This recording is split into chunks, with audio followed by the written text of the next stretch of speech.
wala naman sa akin kahit anong payment terms eh. Diba? Kasi mas nakatingin nga tayo dun sa mas gamitin nila eh. Diba? Kahit monthly or subscription Basta maraming gamit. O basta maraming gamit dun tayo eh. Basta nagagamit yung technology na build natin, nakakapag-serve. Kasi doon mo ma-appreciate yung value mo pag dinown mo yun eh.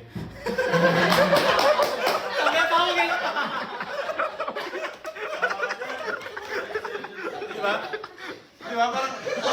Parang mangyayari, doon mo ma-appreciate yung value mo.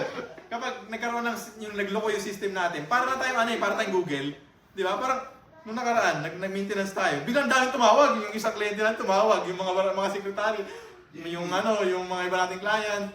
Parang doon natin ma-appreciate niya, ano eh, ganun pa lang tayo kabalyo. Magkaroon ng appreciation man lang eh. Ikaw lahat!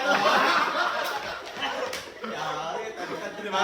Kumbaga parang ano, doon mo ma-realize na ginagamit talaga yung technology na ginawa natin.